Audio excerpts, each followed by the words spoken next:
the Toronto Blue Jays, AJ Burnett. And he has really been pitching well for Toronto. He's won 7 of his last 8 decisions. He is 17-10 in the season, and he leads the American League in strikeouts with 208. Ortiz strikes out.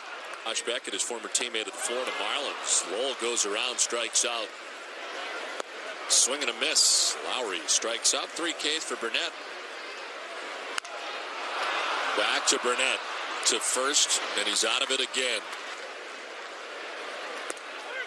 Strike 3 call. Veritek's gone. Burnett knocks it down. Has time to recover and does so. Strike 3 call. 5th strikeout for AJ Burnett. Well, here it is, the matchup that we've been waiting for. The Dr. Halladay doing his thing. I said possibly playoff type atmosphere, and you've got it tonight. There's a base hit down the line. Snider over to get it quickly as Damon turns for second. Here's the throw in, and Damon is out.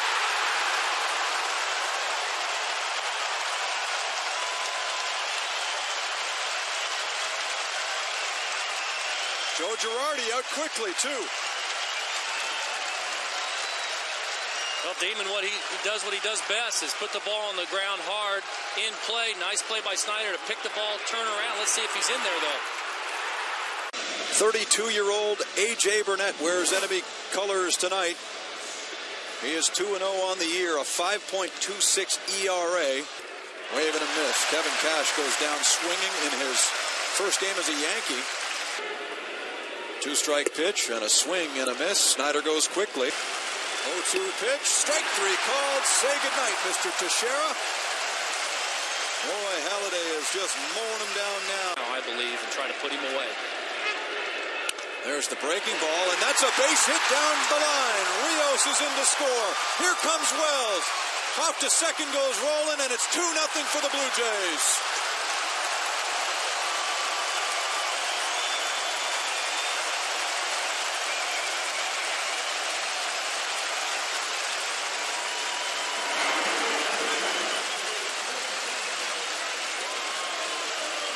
A good piece of hitting by Scott Rowland. Fouled off the fastball and got the breaking ball. Able to place it down the line, hit it hard enough to get it past A-Rod. Couple runs in.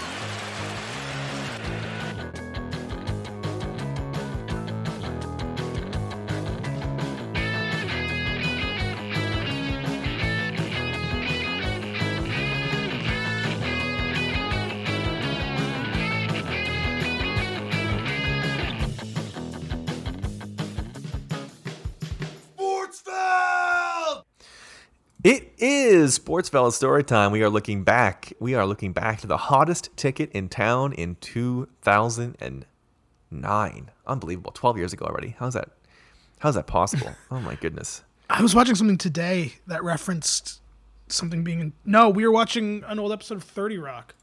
And I referenced it being in 2007. And I was like, oh my God. It's 14 years ago. The fuck? The lifetime. It's a high schooler years ago. Right. Right.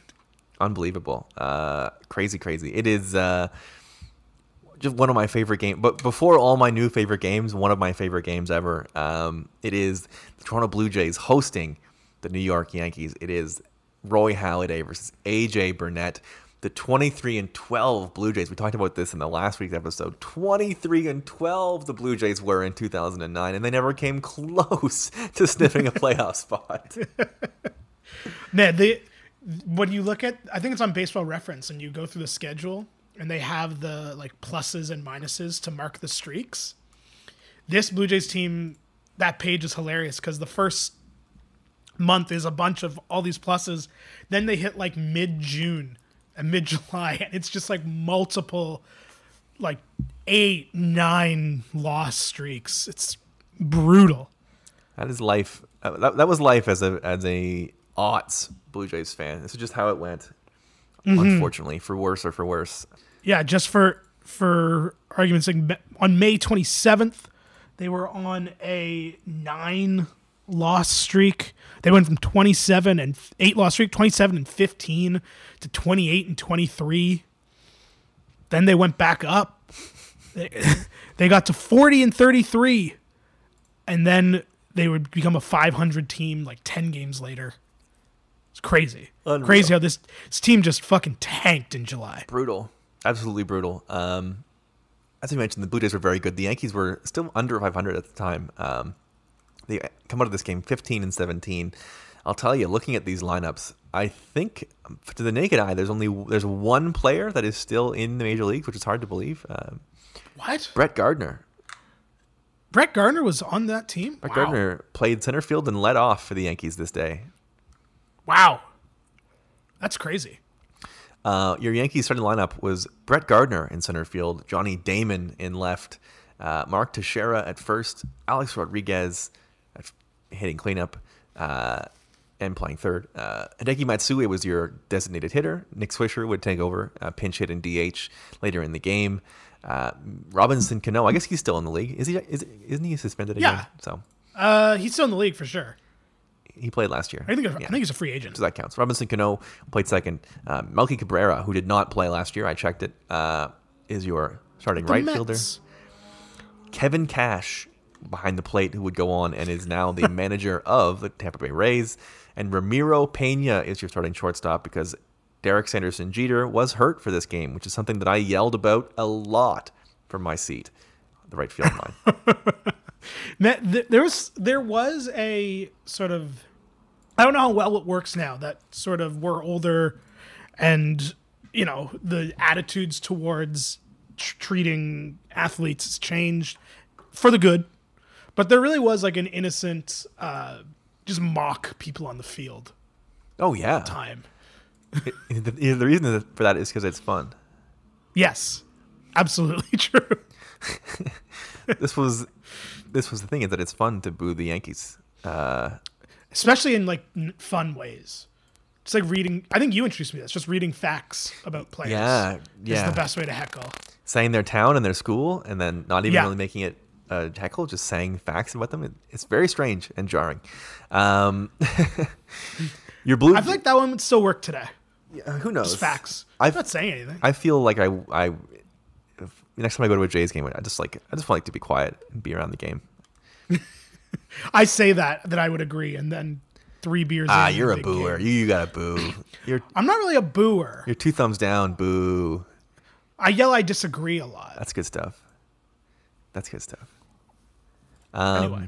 Anyway, boo the umps, not the players. Blue Jays lineup: Marco Scudero, your leadoff and playing shortstop. Aaron Hill, who was ridiculous in 2009, by the way, batting second, playing second. Aaron Hill's stats, just quickly before we jump over this: All-Star Aaron Hill, 36 home runs and 108 driven in. That's wild. Wow, that's wild. He was ever that good. And man, he played a bunch. 734 plate appearances. Oh my God, 158 games. Jesus. Him and Vernon, both 158. I mean, he was good. What do you want? Yeah. Alex Rios in the 3-hole playing right field. Vernon Wells, your starting center fielder, hitting cleanup. Adam Lind, designated hitter. Scott Rowland, who goes 3 for 4 in this game, playing third base, followed by Lyle Overbay, batting 7th, playing first. Rod Barajas behind the plate, and batting 9th, playing left field. Number 45, Travis Snider, who, in the second at-bat of this game, absolute hose show Johnny Damon at second base, trying to stretch a ball to a double. Get out of here, Johnny Damon. I want to bring something up about Travis Snider. Please. That we sort of talked about last week. We were talking about how his career was kind of completely messed with from Cito and how that led to a lot of people turning on Cito and all that. Travis Snider, for all the flack he got for not being Major League ready, in the games he played in the major leagues, wasn't that bad. That's right.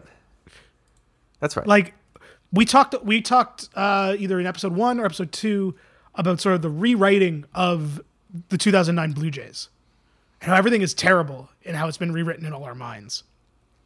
Travis Snider, he only played 77 games because of the aforementioned messing with his service time and whatnot.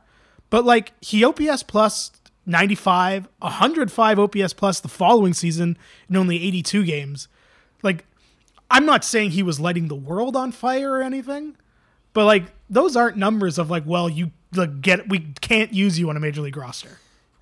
He was always like, this is I think we went through this a little bit with, remember when Vlad first came up, is like, the thing is that he was always like league average, right? He was always a 0.1 or a 2010 he was a 1.2 win player by Fangraphs. He was like a 0.4 in 2008. In his career he's a 3-win player. He played 24 games in 2008 also. Yeah, exactly right. But I just feel like if Vlad's a great example. If Vlad came up, played 82 games and OPS plus 105 when he was 22 years old, maybe Vlad's a bad example because he was so young, but you know what I mean? Like, it's not, to me, that's not, let's keep sending him up and down numbers. I'm not saying he's a guy who was hitting so well you couldn't ignore it. Right. But, like, his numbers aren't that much worse than, like, a couple years of Brett Laurie. It's funny that you use that exact number because Vlad's rookie year as a 20-year-old, he OPS plus 106. So there you go. It's like exactly. There you go. Exactly the same. Travis Snider's 2008 debut was actually more successful than Vladdy's 20-year-old debut, but that's fine. Listen, eventually, this is the thing. The way that this story ends is that eventually you just have to hit, right? It's no matter how much no matter how many reasons it may have happened or how much this or that. Eventually, you have to hit, no matter what you're being told, and no matter what instructions you're getting. You're gonna have to eventually turn it on. And I mean, I could do this all day. 2014 with the Pirates, he was really good. He's really good with the Pirates. 2014, 140 games. He had a 338 OBP and an OPS plus of 117. His last full season, basically, in the league. Although he pinch hit a lot, but still, I'm just saying, he was always there. I guess I don't know. I know the way we view players has changed, and I'm not just saying this to appeal to you, but I just find that ever since we talked about the rewriting of the Black Jays, it's just, I find it all very interesting how it went down for like a lot of these guys. Yeah. Well, listen, it drops off. He sort of doesn't maintain that for sure 114, 105. He's really pretty bad in 2011. I mean more how we think about all these guys sort of on the whole. Yeah. Well, we know how the service time. Like Aaron Hill OPS 963 that year, and in my mind, Aaron Hill was always like okay. He's an all-star. Yeah, I know. It's crazy. The Snider thing is, Oh, sorry, that was that game. He had OPS 963. But still. The Snider thing 829. You get to the point where your service time isn't, it's not like free to renew them. And then it's like, well, we can pay somebody nothing to be league average is what happens. True. That's why he turns 27 and nobody wants him, even though he's a, 93 career OPS plus. It's just not what he's supposed to be doing. Anyway, now that we're flying into this episode. The Travis Snider episode. I knew it was going to happen. It's Halladay versus Burnett. It is, I don't want to overuse this term, vintage Harry Leroy Halladay III. I mean, he is jacked up. He is stone silent, barely emoting at all. The crowd is, I was at this game, right field line. This was, as I said, this was before I knew what playoff atmosphere was. This is what I thought playoff atmosphere was. Mm-hmm. Also, to your point about vintage Roy Halladay, game time of 2 hours and 22 minutes. What a fucking in a game that featured 13 hits. 2 hours and 22 minutes. What a dream. A dream. Don't make him like that anymore, I'll tell you. He gets up. He gets 1, 2, 3 in the first. Gardner ground out. A weak ground out, which is like, yes, weak ground outs. That's the whole game is weak ground outs. Johnny Damon gets hosed by Snider trying to stretch one. Teixeira, weak pop out. Everything on here from the game description, it's weak. Ground out, Rodriguez, weak. Ground out, Matsui, weak to shortstop. Ground out, first baseman to pitcher, weak. The Blue Jays would get on the board.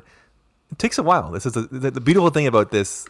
This is, it's like a pitcher's duel, which is the cool thing, and that was what made it so fun. Is you were there and you were booing AJ, but he was also pitching well, and it was like, yes, like he's pitching well, and Halladay's pitching well, and Halladay's going to end up being a little bit better. So much fun. I can't even begin to tell you. I also went to, while we're talking about like the only reason to go to Jays games that was like you had to go to was to boo people. I also went to the John Farrell return game. I was at that game as well. Yeah, tons of fun too. They won the World Series that year, so it's not as fun. But the fourth is where it gets a little hairy. Rios doubles, Wells walks, Lind walks. Scott Rowland, who was the MVP of this game, not named Halladay, doubles to left. 2-run score, and then Barajas with a sac fly to bring in Lind. 3-0 Blue Jays through 4. Snider strikes out swinging to end the inning. Not important. But what is important is Halladay has only given up 1 hit to this point, and that guy did not get on base because he was hosed. Halladay in the 5th gets a weak ground out, a strikeout swinging, and a first base unassisted. So now we're through 5. Halladay hasn't had a base runner, and it's 3-0, and you're like, oh my God, there's no way they lose this game. You're just like, it's hard to even describe what it was like to have Doc in these situations.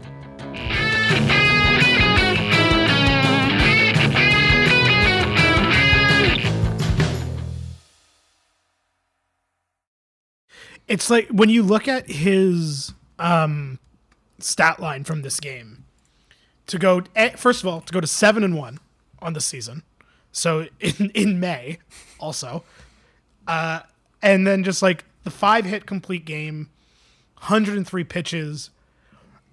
It's one of those things that you don't pay, or you do pay attention to it, but it's like to see these kind of performances basically every day from Roy Halladay. Like, this was kind of his norm. This wasn't a pitching performance. I was like, wow, what a great game from Halladay. It was like, oh, he threw a complete game in like just over 2 hours. Yeah. And only threw 100 pitches. And that was just what Halladay did. And I think that, you said it when you reacted to the game time. And I said it when I was thrilled with the game time. That because of that, that's how I think Jays fans watch baseball now. Like, I think when we see a pitch that takes a long time, Blue Jays fans get fucking impatient. Like, even if it's a Blue Jay. We also had Burley afterwards, right? And he was like the master. And everyone loved that. And I think, like, it can't be overstated. Obviously, can't be overstated how good Roy Halladay was. But it also can't be overstated, I think, how much he shaped our opinion of pitchers in this town. Well said. Top 6. Weak ground out, weak pop out, weak ground out. I mean, Halladay's like not even, he's just unconscious. Unbelievable. To the 7th, ground out. Then he gives up a double, Johnny Damon. He gets to share striking out, but A-Rod stings him for a single through the left side. He's at second after a double. 2-1. And a ground ball that gets through, a base hit for Rodriguez. Snider is up and throwing. And in comes Damon with the Yankees' first run. Make it a 3-1 game. And Damon's knocked in by Alex Rodriguez. Well, this is what Alex Rodriguez does, is he's able to drive in runs with men on second base. Breaking ball down, he stays on it and shoots it through the hole. Shutout is no more. Base runner's on. He then gets Nick Swisher striking out. So 3-1 going in to the bottom, and then in the bottom of the 8th, Aaron Hill. He's been so productive in that number 2 hole, and here's a drive to left field. Back is Damon, and you can kiss that one goodbye. What a ball player.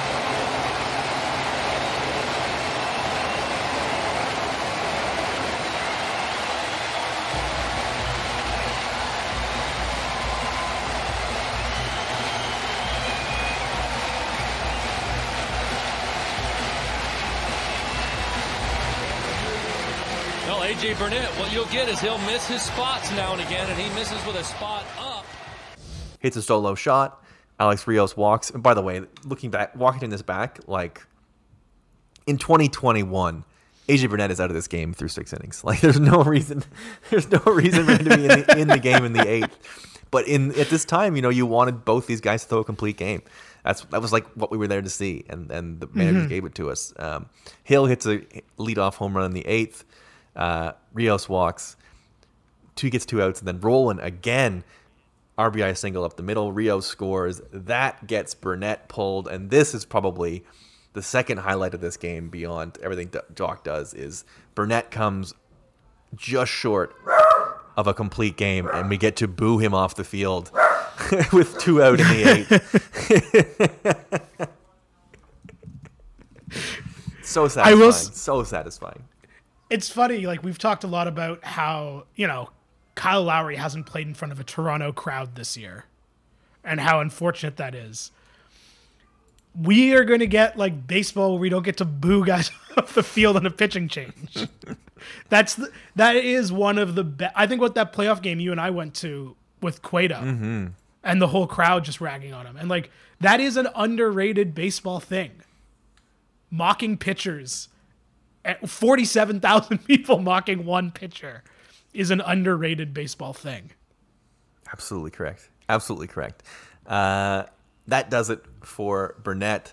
And one of those great things is he had a pretty decent game. 7 2/3, 7 hits, 5 earned, 4 walks, 3 strikeouts. Not a great game. Never mind. I don't know why I said that. 110 pitches though. That's where it's like there's just no way. He got 110 pitches. They would have taken him out, if not in the 7th, they would have taken him out after the Aaron Hill home run for sure, or after he walks Alex Rios after the home run for sure. Anyway, they didn't, and they lost. Halladay comes back out for the 9th, gives up a double to Ramiro Pena. There's no chance he's coming out of this game. There's no, not even for a second do you think Halladay's coming out of this game. He gets a fly ball from Gardner, a weak ground out from Damon. Grounded to first. Overbay has it.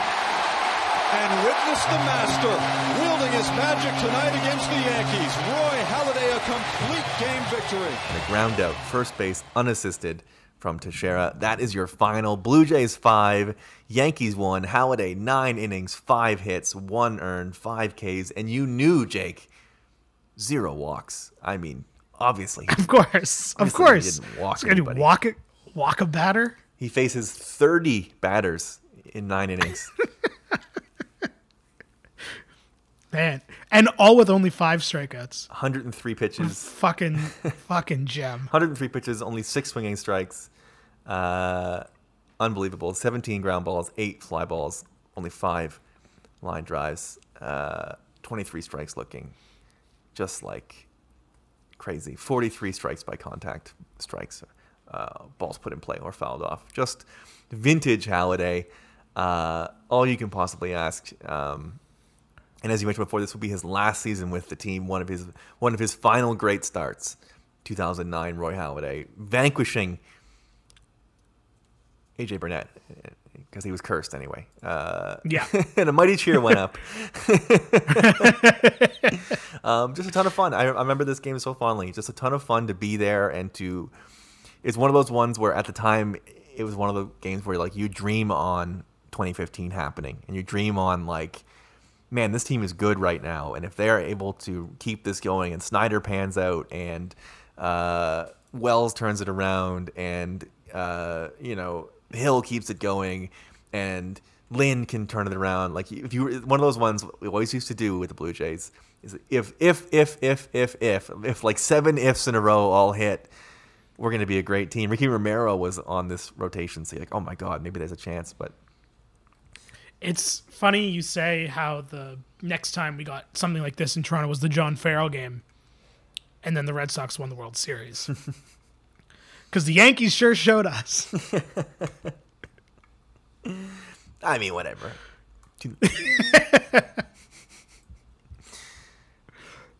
The Yankees don't, at this period, if they weren't winning 110 games in the World Series, then who? That's also very true. Yes, they also did win the World Series. They won 103 and 59. So, fair enough. They beat the Philadelphia Phillies, who would then turn around and get Roy Halladay to try to remedy this the very next season. So, that closes it up on the game. We will come in next week and talk about the fallout. Maybe mention that 2009 team and where the 2010 team, what to do with Halladay, all the fallout from that, and the soul searching that comes with the next 5 years. We'll do all of that next week on the next episode of Sportsfeld Storytime.